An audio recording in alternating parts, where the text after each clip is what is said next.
This is the Witness History podcast from the BBC World Service. November 2020 marks 25 years since the passing of the Disability Discrimination Act in the UK, which made it illegal for employers and service providers to discriminate against someone because they're disabled. All this week, we're looking at milestones in the history of disabled people around the world. We'll start by remembering the story of Hellen Keller, who was one of the most famous people in America for much of the 20th century. Born in 1880, she became deaf and blind after a childhood illness, but learned how to communicate using a manual sign language. In this room sits a remarkable woman. She is Miss Hellen Keller. She does not see the room nor the book that she is reading. She sees nothing. She does not hear the rustling of the curtains behind her. She hears nothing. She is deaf and blind. But if you enter... I don't know about England, but certainly over here, all American children read about her in 3rd or 4th grade. And when you're 8 or 9 years old, then everybody would know somehow that she was my great aunt. And I would teach the whole class the manual alphabet, and that was a lot of fun. And we'd send messages behind our teachers' backs and stuff. Adair Faust is Hellen Keller's great-niece. She lives in Louisiana. She was born in North Alabama, out from a small town. She was a perfectly normal child, considered to be very bright and robust, and she was struck with some sort of fever at about a year and a half, and the result of that was she lost her sight and her hearing. She couldn't communicate. She couldn't think. She sort of grew up as a wild child, so to speak, and as she got older, the family was getting more and more desperate to find a cure or to find something that could help her.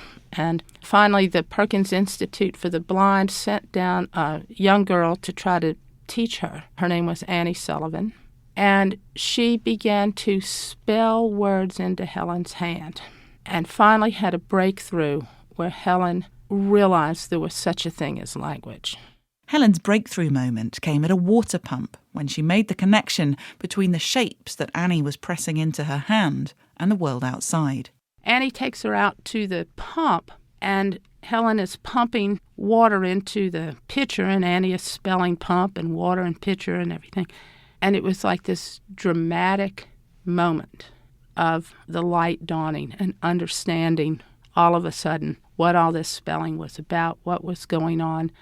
And she was off and running after that. Having suddenly understood the concept of words, Helen acquired language with phenomenal speed. She learnt sign language, then Braille, and she became a published author, aged just 11. She communicated through a manual alphabet. Each letter is formed with the fingers, and they were spelled into her hand. So it is as though I were Talking, Toyou. It's hard for us to imagine that. She even learnt to speak by putting her hands on the lips and throats of people talking.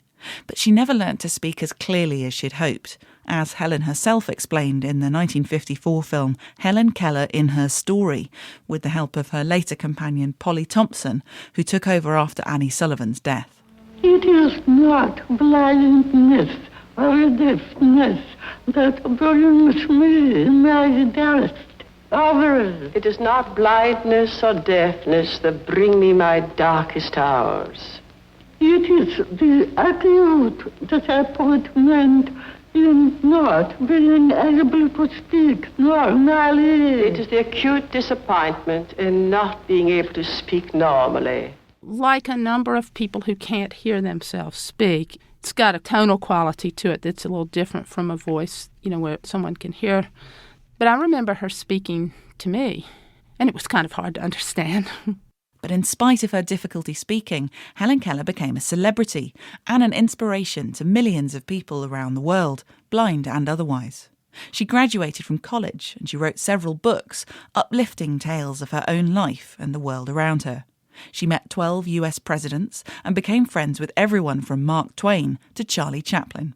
In public, she was treated almost as a secular saint, but her family knew her differently. She really had a terrific sense of humor and a great enjoyment of life.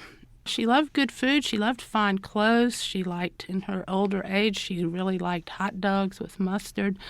She traveled a great deal with her work, and one of my favorite letters of hers to my grandfather, her younger brother. She was describing coming home after 2 or 3 months traveling. She said that they had come home to a pile of mail and things that had to be dealt with. She said, "My mind laid back its ears like a mule and refused to budge." I know exactly how she feels. A few of the letters are personal ones from friends, but most of them are requests for something. From New Zealand. Would you kindly send a message to the Royal Blind Institute on the occasion of their opening? From Massachusetts. I have written a pamphlet on teaching the deaf. Please read it and let me have your comments. From India. I am going slowly blind. In the United States is a cure. Can you help me? Helen also had a keen interest in politics. She was a card-carrying socialist, and the rest of the family was pretty much on the opposite end of the political spectrum. I suspect, and I think she said this, that she felt by that incident at the water pump this sense of enormous liberation, and she kind of wanted, by extension, to give that sort of liberation and overcoming of difficulties to the rest of the world, and she saw a certain sort of politics as doing that. Adair Faust only met her great-aunt a few times, most memorably when her family travelled to Connecticut to spend Thanksgiving with Helen. She was rather frail at that time and old. I was a little bit awestruck because by then I sort of knew, of her widespread fame. At any rate, Winnie, who was the nurse who took care of her at that point, was downstairs getting my parents into their room, and I could see Aunt Helen getting up out of bed. She was rather large, and she was trying to get up because she clearly had felt all the vibrations, and she knew we were there. And I was a little bit afraid. I had to go down and tell Winnie, gosh, is Aunt Helen supposed to be getting up? After that, she was just as sweet as could be and very, very patient with me as I slowly spelled into her hand. It must have been excruciating, but she was always well known for being very patient with children. By the time Adair knew her in the 1960s, Helen was a beloved figure all over the world. She had a whole wall in her house, and on the shelves were little gifts from around the world, mostly from children in different countries and that sort of thing. And she told me I could pick anything I wanted and take home.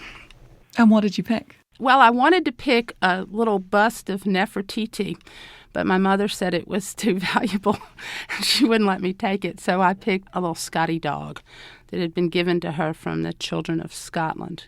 Hellen Keller died in 1968, age 87.